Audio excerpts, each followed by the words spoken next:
CPR का, और इसी सीपीआर को हम न्यूबॉर्न में पढ़ेंगे। और न्यूबॉर्न को हम क्या बोलते हैं? Neonatal resuscitation. और उसी सीपीआर को अगर सीपीआर की मैं फुल फॉर्म बोलूं तो वो क्या होता है? कार्डियो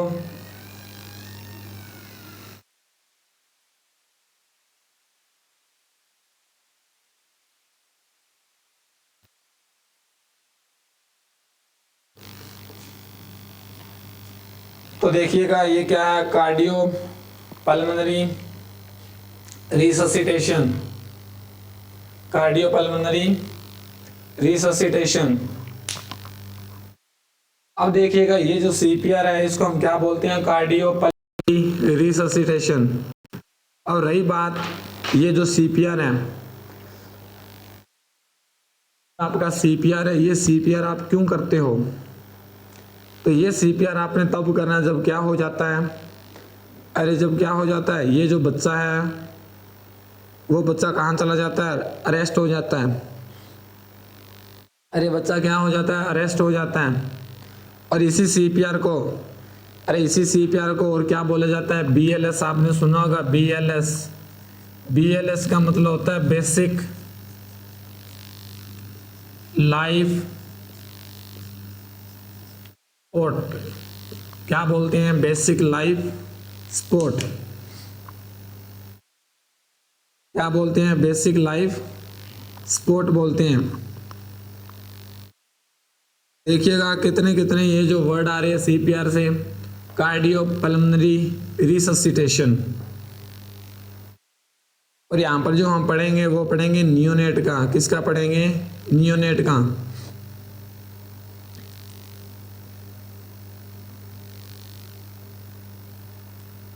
और इसी सीपीआर को और क्या बोला जाता है? ACLS। और इसी सीपीआर को क्या बोला जाता है? ACLS। इसका मतलब होता है एक्यूट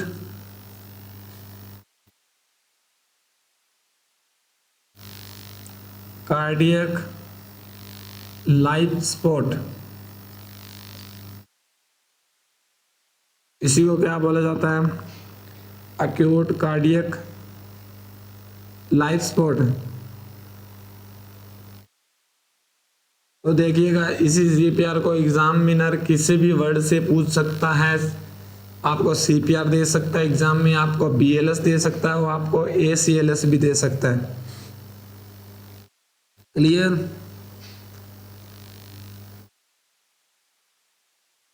अब देखिएगा, अब हम बात करें ये जो सीपीआर है, ये सीपीआर का मीनिंग जो क्या रहता है? तो इस सीपीआर का जो मीनिंग था वो था कार्डियो पल्मोनरी रिससिटेशन। और कार्डियो पल्मोनरी रिससिटेशन देखिएगा इसमें कितने वर्ड आ रहे हैं। एक वर्ड आपका ये आ रहा है कार्डियो, दूसरा जो वर्ड आ रहा है वो आ रहा है आपका पल्मोनरी, और तीसरा जो वर्ड आ रहा है वो आ रहा है रिससिटेशन। तो देखिएगा there is 3 word is present. First one is cardio, second is pulmonary, and another thing is resuscitation. अब इन्हीं 3 वर्ड से जो आपका सीपीआर जुड़ा हुआ है, इन्हीं 3 वर्ड से आपका जो सीपीआर जुड़ा हुआ है। अब कार्डियो का मतलब क्या रहता है? कार्डियो का मतलब रहता है हार्ट।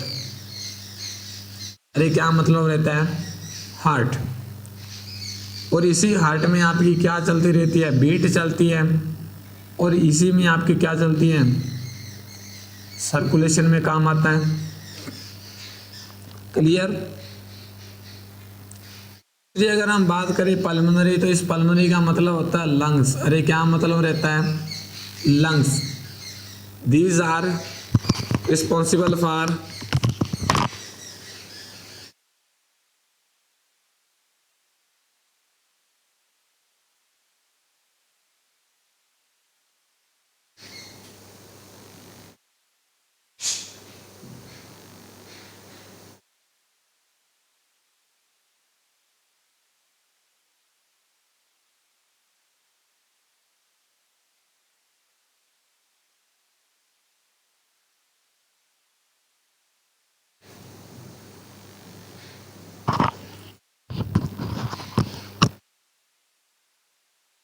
तो पल्मोनरी का मतलब क्या रहता है? लंग्स। और दूसरी हम बात करें रिससिटेशन, तो इस रिससिटेशन का मतलब होता है रिस्टोरेशन करना। क्या करना? रिस्टोरेशन करना। देखिएगा, तो अब जो आपका सीपीआर है, इसको अगर इजी लैंग्वेज में समझें तो हार्ट और लंग्स दोनों को क्या करना? रिस्टोर करना। अरे दोनों को क्या करना? रिस्टोर करना। क्लियर? अब रिस्टोर कैसे करना है? अब इसको रिस्टोर करने कैसे करना है? रिस्टोर, तो रिस्टोर करने का मतलब है ये जो लंग्स है, इस लंग्स का काम क्या है? ऑक्सीजन। ये जो हार्ट है, इसका काम क्या है? बीट करना और सर्कुलेशन को स्टार्ट करना। क्लियर? अब जब भी कोई पेशेंट है, वो पेशेंट की क्या हो जाता है? अरेस्ट हो जाता है। जब भी कोई पेशेंट क्या हो जाता है, यहां पर मान के चलो पेशेंट क्या हो गया? अरेस्ट हो गया। जब पेशेंट अरेस्ट हो जाएगा तो क्या होगा? ये जो ऑक्सीजन है वो स्टॉप हो जाएगी, ये जो सर्कुलेशन है वो स्टॉप हो जाएगा। हमने क्या करना है? इसी को क्या करना है? हमने रिस्टोर करना है, यानी दोबारा फिर से शुरू करना है, अगेन स्टार्ट करना है इसी को। और इसी को हम क्या बोलते हैं? रिससिटेशन। और कैसे स्टार्ट करना है? तो हम क्या देते हैं वहां पर? मैनुअली क्या देते हैं? कंप्रेशन देते हैं। ठीक है, हैंड से क्या देते हैं? हम कंप्रेस देते हैं। और उस कंप्रेसर क्या होता है? आपका जो हार्ट है वो कंप्रेस होता है, और कंप्रेस होने के बाद वो जो बीट करता है, और बीट होने के बाद जो सर्कुलेशन है वो कहाँ जाती है? लंग्स के पास जाती है। और लंग्स के पास जाने के बाद हम उसको वेंटिलेशन देते हैं। और वेंटिलेशन हम क्या करते हैं? उसके अंदर हवा डालते हैं। क्लियर? उसके अंदर हम क्या डालते हैं? एयर डालते हैं। तो एयर डालने के बाद क्या रहता है? ये जो माउथ में उसके क्या चली जाती है? ऑक्सीजन चली जाती है। और ऑक्सीजन जाने के बाद वहां पे क्या शुरू हो जाता है? ठीक है, उसका जो सिस्टम है वो क्या हो जाता है? अगेन स्टार्ट हो जाता है। क्लास को रिफ्रेश कीजिए अगर ऐसा कोई प्रॉब्लम है तो। यहां से तो ठीक चल रहा है क्लास। अब देखिएगा, जब भी हम सीपीआर करते हैं, जब भी हम क्या करते हैं? सीपीआर करते हैं। इस सीपीआर में इसका जो रोल है वो इंपॉर्टेंट है। अरे किसका जो रोल है वो इंपॉर्टेंट है, तो पढ़िएगा कि ये पर्सन का क्या है? हार्ट है।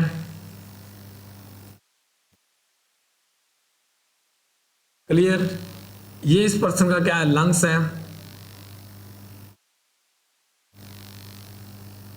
अब ये जो इसका लंग्स है, ये पर्सन का क्या है? हार्ट है।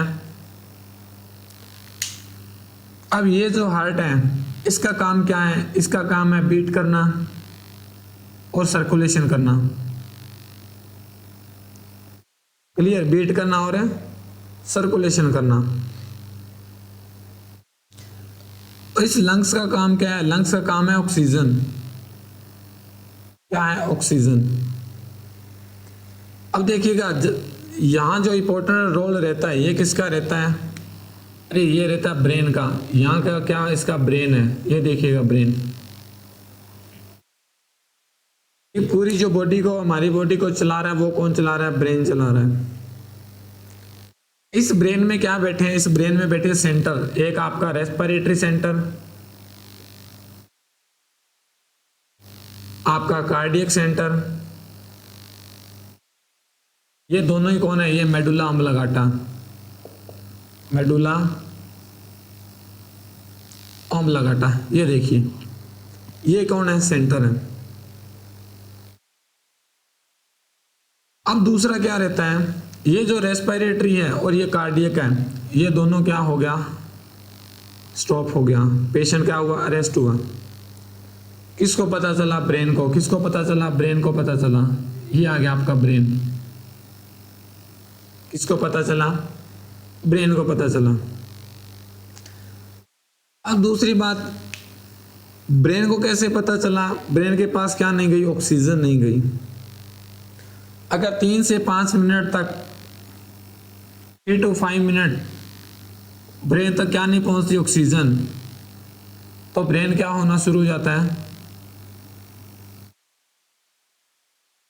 डेड होना शुरू हो जाता है। अब देखिएगा, अब ब्रेन के पास हमने क्या पहुंचानी है, ऑक्सीजन पहुंचानी है, और ब्रेन के पास ऑक्सीजन पहुंचाने के लिए हमने क्या करना है, हमने इस हार्ट है, इस हार्ट की बीट को जनरेट करना है। क्या करना है, बीट को क्या करना है, जनरेट करना है। और दूसरा, ये जो ऑक्सीजन है, इस ऑक्सीजन की क्या करनी है, सप्लाई स्टार्ट करनी है। अरे सप्लाई क्या करनी है, हमने स्टार्ट करनी है। देखिएगा पूरा सीपीआर। अब नेक्स्ट वन क्या है, ये जो आपका लंग्स है, ये जो आपका हार्ट है, और ये जो आपका ब्रेन है, ये तीन चीजें यहां पर इंपॉर्टेंट रहने वाली है। Brain is the respiratory centre, brain is the cardiac centre, and brain is control over body. If brain fails then body fails. इसलिए हम क्या करते हैं, यहां पर ये जो आपका ब्रेन है, इस ब्रेन को ऑक्सीजन चाहिए, और उसी ऑक्सीजन को हमने क्या करना, स्टार्ट करना। और उस ऑक्सीजन को स्टार्ट करने के लिए ये जो मेथड यूज किया जाता है, this method is known as CPR.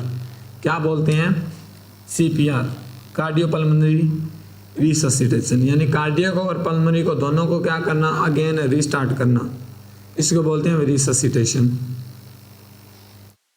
अब हमने इसको रिस्टार्ट कर दिया, ये आपका हार्ट है, इसको हमने क्या किया, रिस्टार्ट किया। कैसे किया, हमने क्या दिया, इसके ऊपर कंप्रेशन दिया। हम ऐसे ऐसे कंप्रेशन दे रहे हैं, तो जब हम कंप्रेशन देंगे क्या होगा, ये जो बीट है जनरेट होगी। कैसे होगी, बाय कंप्रेशन।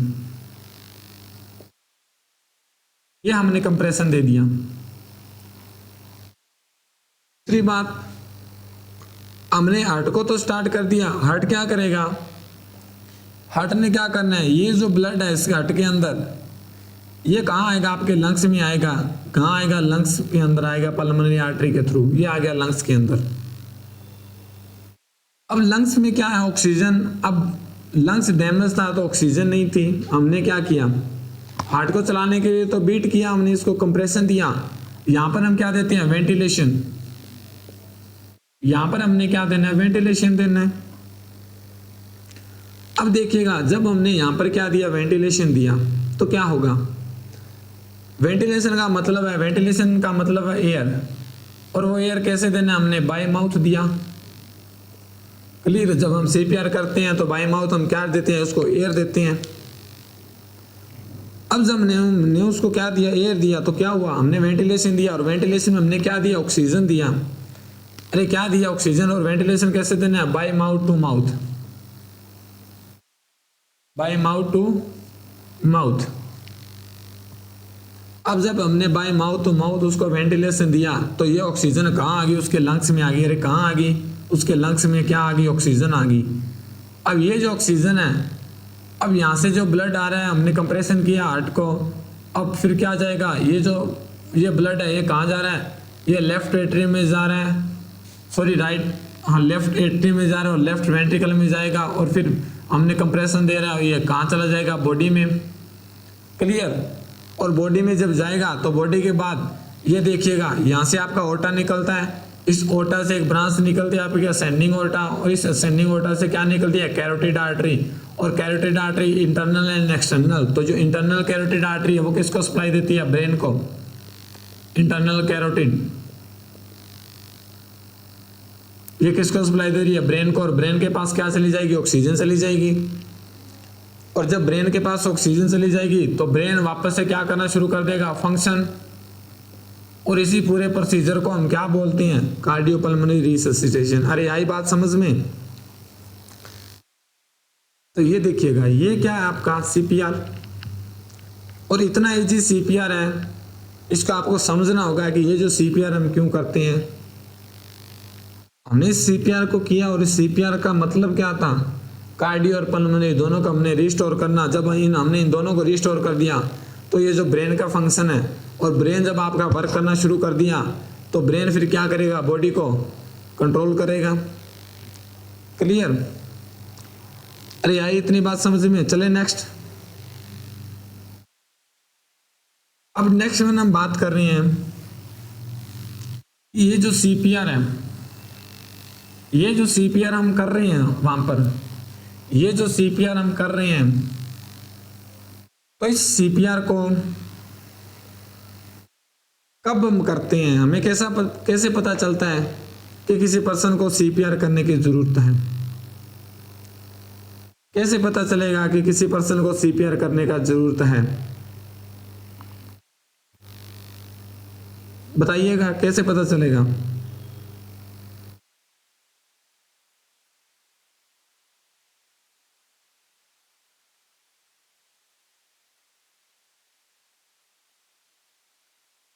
हम आपको यहां पर एक इजी सा क्वेश्चन बताता हूं,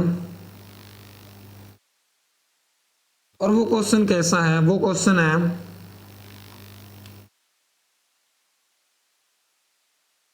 on following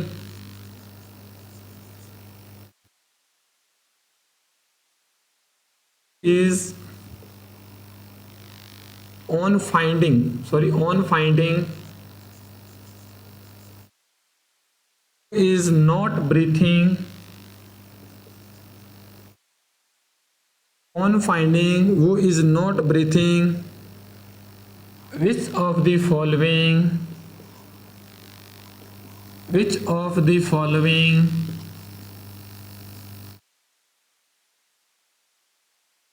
nurse do first? ये देखिएगा ये कैसा क्वेश्चन है। ये क्वेश्चन आपकी नॉलेज को असेस करने के लिए मैं यहाँ पर लिख रहा हूँ। On finding who is not breathing which of the following nurse do first? Option A है क्लियर एयरवे, ऑप्शन बी है begin mouth to mouth resuscitation,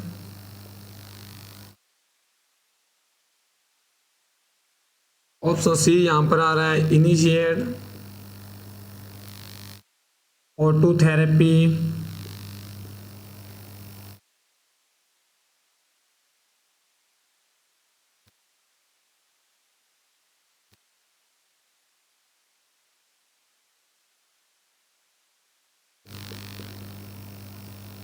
और ऑप्शन डी यहां पर आ रहा है स्टार्ट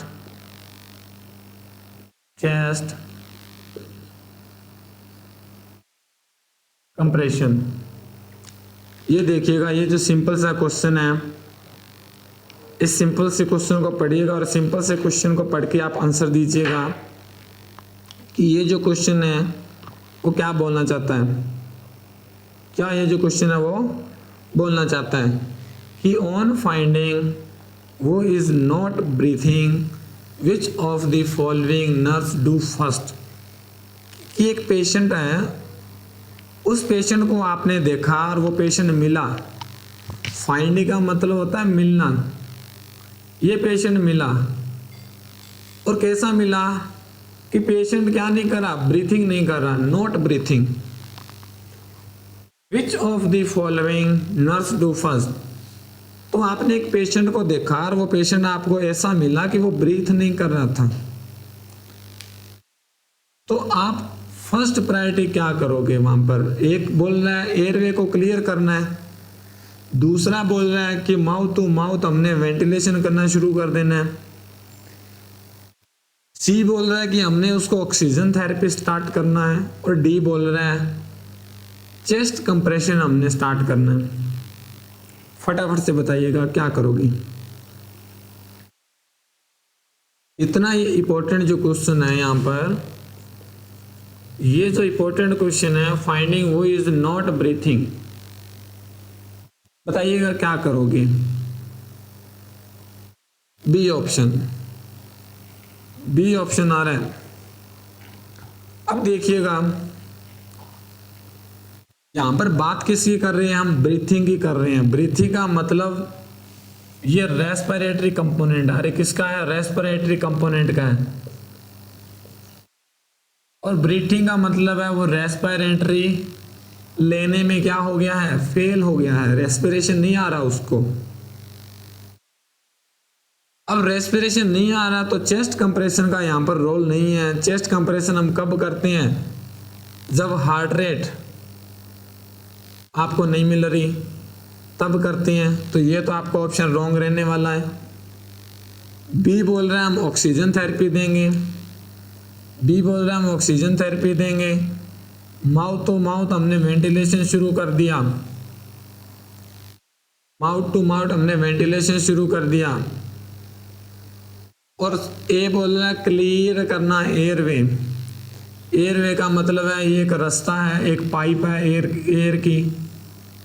इस पाइप से क्या जा रही है? एयर जा रही है। अब देखिएगा, अगर ये जो पाइप है, ये पाइप आगे से क्या पड़ा है? खराब पड़ा है, ब्लॉक पड़ा है। ये देखिएगा, ये ब्लॉक पड़ा है।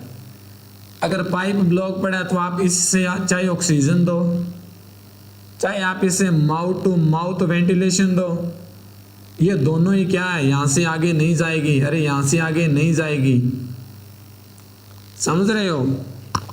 अगर जिस रास्ते में ट्रैफिक लगा हो तो आप उस ट्रैफिक को ही नहीं हटाओगे तो आप आगे कैसे बढ़ पाओगे? होता है ना ऐसा। तो यही रहता है। इसलिए आपने सबसे पहले क्या करना है, ये जो एयरवे है, इस एयरवे को ऑलवेज क्लीन करना है। आपकी जो फर्स्ट प्रायोरिटी है ये रहने वाली है। आपने क्या करना है? एयरवे को क्लीन करना है। अरे आपने क्या करना है? एयरवे को क्लीन करना है।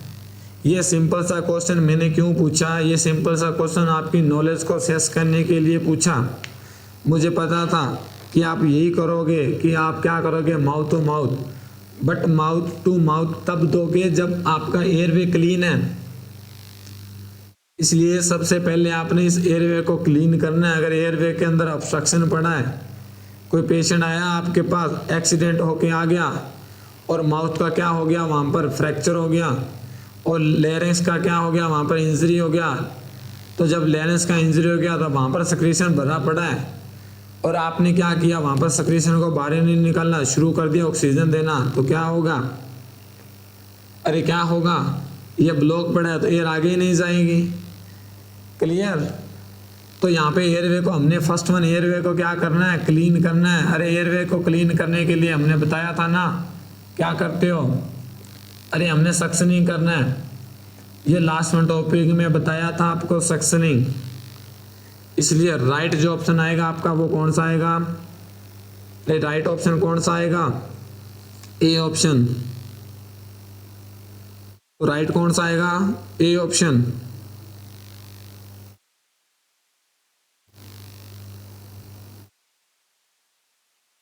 इस क्वेश्चन को आपने ऐसे ध्यान से पढ़ना है।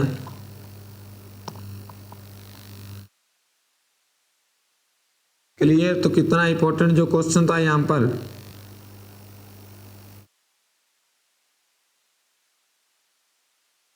अरे चले नेक्स्ट।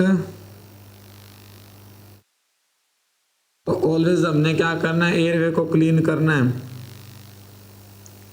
क्लियर? चलिएगा,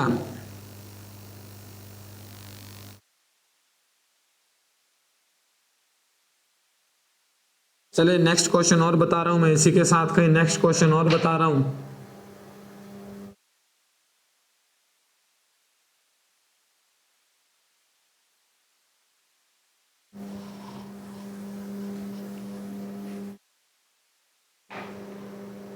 चलिएगा, देखिएगा नेक्स्ट क्वेश्चन।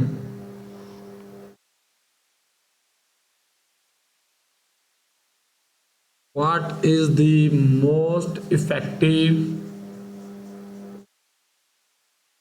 तो नेक्स्ट क्वेश्चन क्या बोल रहा है? What is the most effective method for restoring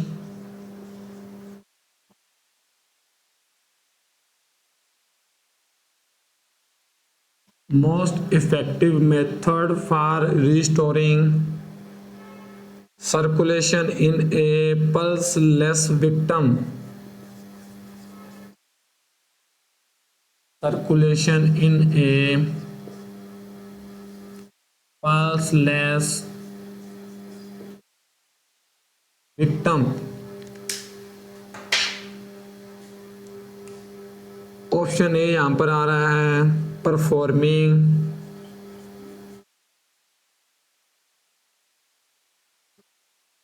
chest compression. Option B है keeping airway open. Option C है यूजिंग एन ऑटोमेटेड डिफिब्रिलेटर। और ऑप्शन डी है positioning on a hard flat surface. बताइएगा फटाफट से। इस क्वेश्चन को रीड कीजिएगा।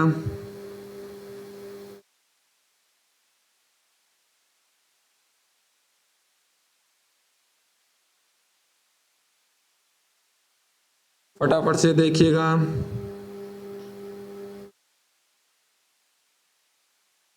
कितना ये अच्छा और कितना इंपॉर्टेंट क्वेश्चन है। आइएगा देखते हैं। अब ये देखिएगा, what is the most effective method for restoring. अरे क्या करना है, रीस्टोरिंग करना है। रीस्टोरिंग का मतलब है अगेन फंक्शन करना। अगेन क्या करना, फंक्शन करना, अगेन स्टार्ट करना। और क्या स्टार्ट करना है हमने, सर्कुलेशन को स्टार्ट करना है। अरे क्या स्टार्ट करना है, सर्कुलेशन को स्टार्ट करना है। और किस में स्टार्ट करना है सर्कुलेशन, पल्स लेस विक्टिम, जिसकी पल्स क्या है, एब्सेंट है। लेस का मतलब है डिक्रीज। पल्स कैसी मिल रही है हमें, डिक्रीज मिल रही है। और उस पर्सन में हमने क्या करना है, सर्कुलेशन को स्टार्ट करना है। तो बताइएगा क्या यहाँ पर, क्या हम चेस्ट कंप्रेशन देंगे उसको, क्या हम एयरवे ओपन रखेंगे उसका, यूजिंग एन ऑटोमेटेड डिफिब्रिलेटर या पोजीशनिंग। क्या यहाँ पर राइट ऑप्शन रहने वाला है। जल्दी से इसका आंसर बताइएगा।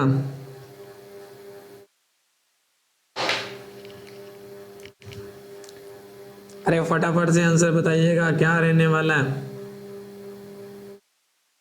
परफॉर्म चेस्ट कंप्रेशन, क्या हम चेस्ट कंप्रेशन देंगे यूजिंग ऑटोमेटेड डिफिब्रिलेटर और positioning on hard and flat surface. Most effective method पूछा है यहाँ पर, most effective A option, performing chest compression A option. देखिएगा जब भी ऐसा क्वेश्चन आता है तो सर्कुलेशन की बात कर रहे हैं। सर्कुलेशन का मतलब है कि ये जो पल्स है, इस पल्स में ब्लड जा रहा है या नहीं जा रहा, वो होता है सर्कुलेशन। और ये जो लेके जा रहा है, कौन लेके जाता है, पल्स। और वो पल्स आपकी कैसी मिल रही है, डिक्रीज मिल रही है। तो जब भी आपकी पल्स लेस देन कितनी मिले, अरे न्यूबॉर्न के अंदर लेस देन कितनी मिले, 60, तो आपने क्या शुरू कर देना है, सीपीआर। अरे क्या शुरू कर देना है, सीपीआर। अब देखिएगा यहाँ पर जो क्वेश्चन आ रहा है, यहाँ पर दो ऑप्शन आ रहे हैं। एक आ रहा है आपका सीपीआर से रिलेटेड और दूसरा आ रहा है, ये देखो पोजीशन का कोई रूल नहीं है, एयरवे ओपन। एयरवे ओपन तब रखते हैं जब हम यहाँ पे क्या असेस करते हैं, वेंटिलेशन। और यहाँ पर एग्जामिनर ने क्लियर कट दिया हुआ है, पल्स नहीं मिल रही उसकी। अरे क्या नहीं मिल रही, पल्स नहीं मिल रही। अब यहाँ पर दो ऑप्शन आ रहा है, using an automated defibrillator. Defibrillator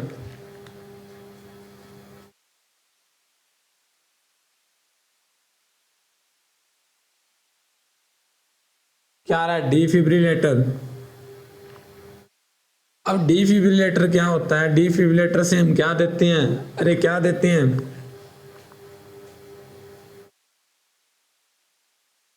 electric shock देते हैं। अरे क्या देते हैं, इलेक्ट्रिक शॉक देते हैं इस डिफिब्रिलेटर से। और ये जो डिफिब्रिलेटर है, ये क्या करता है, जब शॉक लगता है पेशेंट को तो पेशेंट का जो पल्स है वो क्या हो जाता है, शुरू। इसलिए मोस्ट कॉमन, अगर एग्जाम में आपको डिफिब्रिलेटर मिल रहा है तो फर्स्ट प्रायोरिटी आपने किसको देनी है, डिफिब्रिलेटर। फर्स्ट प्रायोरिटी किसको देनी है, डिफिब्रिलेटर को देनी है। ये आगे जाके हम पढ़ेंगे सभी प्रोसीजर कि डिफिब्रिलेटर कैसे वर्क करता है। अगर आपको एग्जाम में डिफिब्रिलेटर नहीं मिल रहा, फिर आप सेकंड जो प्रायोरिटी जाती है आपकी, ये जाती है चेस्ट कंप्रेशन पर। अगर आपको डिफिब्रिलेटर नहीं मिल रहा, फिर आपका चेस्ट कंप्रेशन ठीक है, अदरवाइज आपको डिफिब्रिलेटर मिल रहा है, तो फर्स्ट जो प्रायोरिटी आपने ऑलवेज किसको देनी है, डिफिब्रिलेटर को देनी है। इसलिए जो आपका राइट ऑप्शन जाएगा वो जाएगा यूजिंग डिफिब्रिलेटर है। क्या जाएगा, यूजिंग डिफिब्रिलेटर। क्लियर? अरे आई बात समझ में कि यूजिंग डिफिब्रिलेटर हम क्या करते हैं, वहाँ पर यूज करते हैं। क्लियर? तो देखिएगा कैसे कैसे ये जो इम्पोर्टेंट क्वेश्चन है यहाँ पर आपको मिल रहे हैं। अब हम पढ़ते हैं ये जो सीपीआर है, ये जो सीपीआर है, इस सीपीआर को हम परफॉर्म कैसे करते हैं, ये जो सीपीआर इसको परफॉर्म कैसे करते हैं। तो हम बात करें ये जो सीपीआर है, और सीपीआर किसका कर रहे हैं हम, न्यूबॉर्न का। किसका कर रहे हैं, न्यूबॉर्न का। तो मैं आपको एक क्राइटेरिया बता दूं, ये जो आपका न्यूबॉर्न रहता है, इस न्यूबॉर्न का सेकेंड वन बात करते हैं इन्फेंट का, थर्ड वन बात करते हैं हम चिल्ड्रन का, और फोर्थ वन हम बात करते हैं अडल्ट का। किसका बात करें हम, अडल्ट का। ये देखिएगा चार चीजें। तो कोई भी आपका जो प्रोसीजर होता है, चाहे आपका सीपीआर है, तो यहाँ पर जो प्रोसीजर होता है, यहाँ पर जो प्रोसीजर के टाइम आपका जो एज क्राइटेरिया वो डिफरेंट रहता है। तो सीपीआर में जो एज क्राइटेरिया रहता है, तो न्यूबॉर्न होता है 0 to 28 डेज, या आप बोल सकते हो अप टू 1 मंथ। इन्फेंट जो होता है वो रहता है 1 to 2 ईयर्स। चिल्ड्रन जो होता है वो होता है 3 to 8 ईयर, और मोर देन 9 ईयर आपका कौन आता है, अडल्ट। ये आपका क्राइटेरिया रहता है इसके अंदर, न्यूबॉर्न, इन्फेंट, चिल्ड्रन और अडल्ट।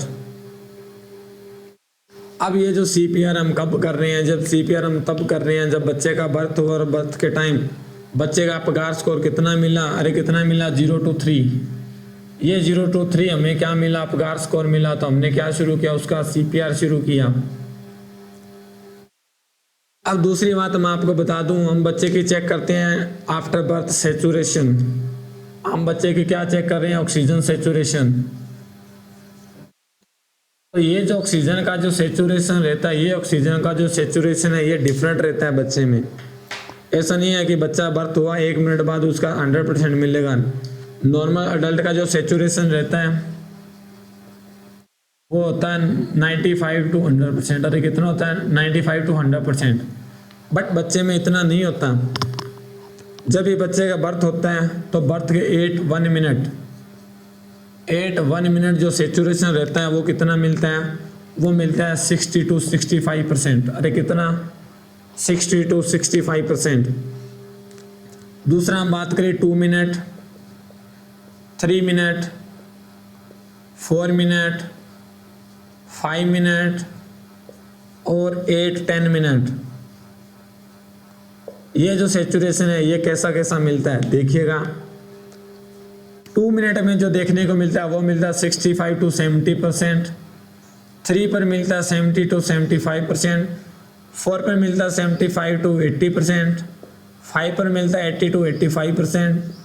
और 10 पर मिलता है 95%। मोर देन 95% बच्चे का जो सेचुरेशन है वो कब हो जाता है, 8-10 मिनट। अरे कब हो जाता है, 8-10 मिनट।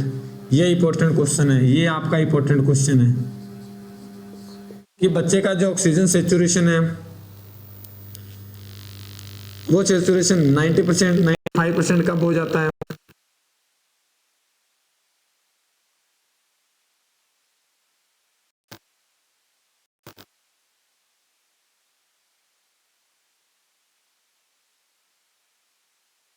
तो वो जो 95% हो जाता है वो हो जाता है 8।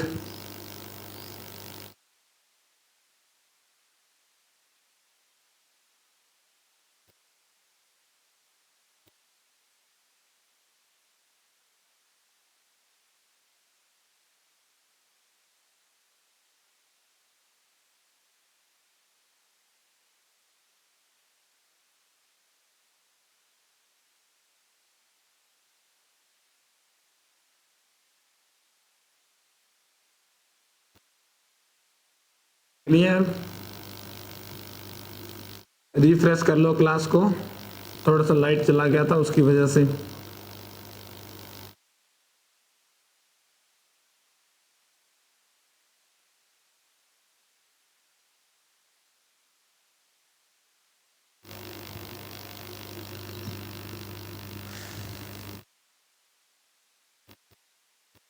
अभी चल गया क्लास,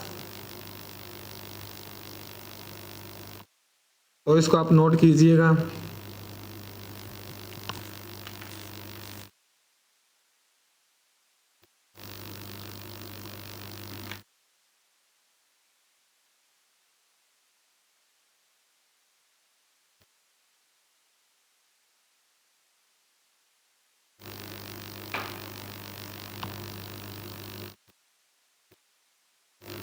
तो देखिएगा, हम देख रहे हैं ये जो न्यू बॉर्न है, और न्यू बॉर्न को हम बोलते हैं नियोनेटल रिससिटेशन। क्या बोलते हैं? Neonatal resuscitation.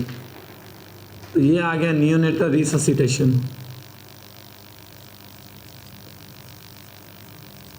Neonatal resuscitation.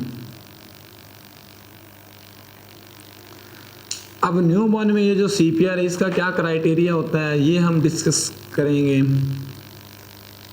तो इसमें हम बात करें कि ये जो न्यू बॉर्न है, इसमें कंप्रेशन,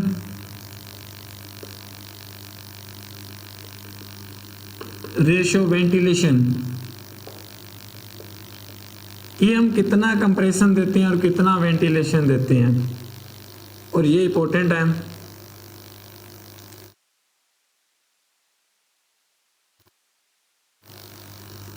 ओके, हमने जो पढ़ा था वो पढ़ा था जो सेचुरेशन कितना होता है, ऑक्सीजन का सेचुरेशन कितना होता है।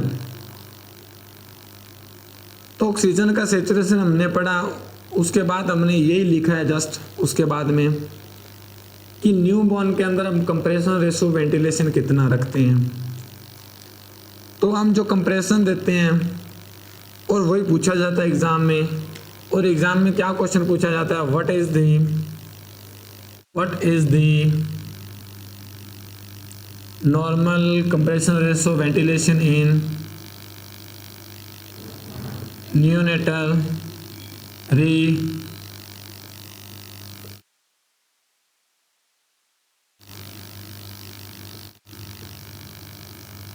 रिससिटेशन।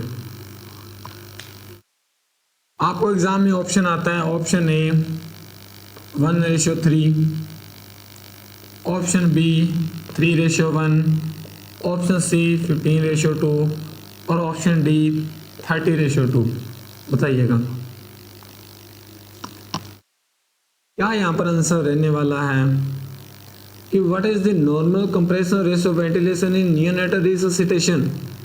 1:3, 3:1, 15:2 और 3:2, 30:2। बताइएगा जल्दी से कि नियोनेटल या न्यूबॉर्न के हम अंदर सीपीआर कर रहे हैं, उसका कंप्रेशन रेशो, वेंटिलेशन क्या रहने वाला है, क्या यहाँ पर उसका रहने वाला है, जल्दी से बताइएगा।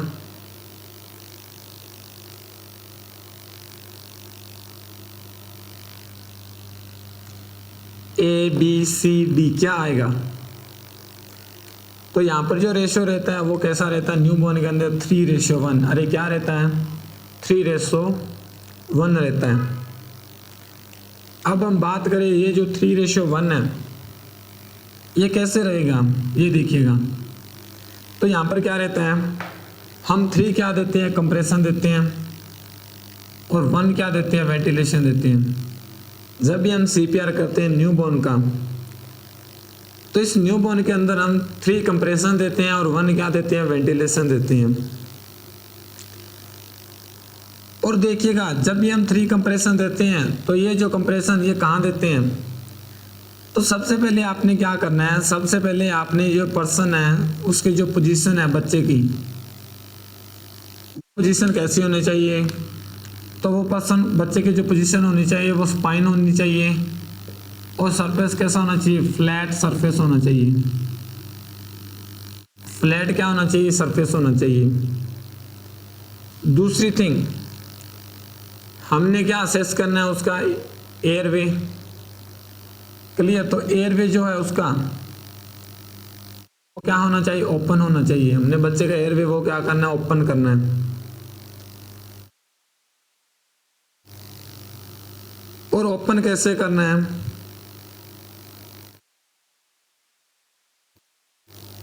कैसे ओपन करना है हमने,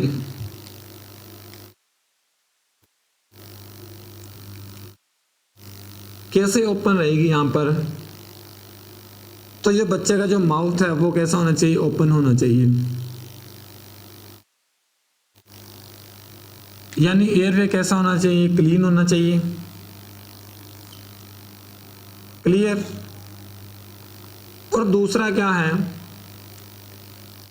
जब भी हम क्या दे रहे हैं बच्चे को, अरे बच्चे को क्या दे रहे हैं, कंप्रेशन दे रहे हैं, और उस कंप्रेशन के साथ क्या दे रहे हैं, वेंटिलेशन दे रहे हैं। तो 3 कंप्रेशन देना और 1 क्या देना है, वेंटिलेशन देना है। यानी 3 बार हमने इस चेस्ट को क्या करना है, कंप्रेस करना है, उसके बाद 1 बार हमने क्या देना है, वेंटिलेशन देना है।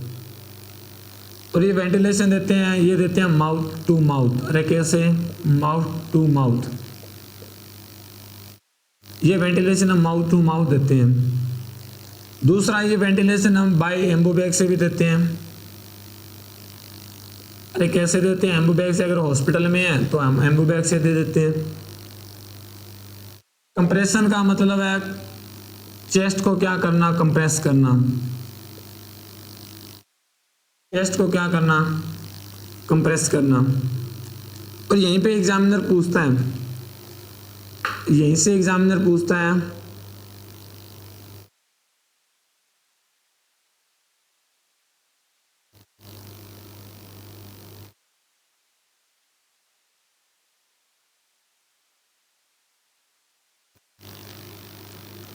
कि जब हम कंप्रेशन देते हैं तो कितना हमने चेस्ट को कंप्रेस करना। अगर न्यू बॉर्न की हम पढ़ रहे हैं तो न्यू बॉर्न में हम कितना कंप्रेस करते हैं, तो वो करते हैं हम हाफ से लेकर 1.25 इंच, या आप बात कर सकते हो 1 to 2 सेंटीमीटर। कितना, 1 to 2 सेंटीमीटर।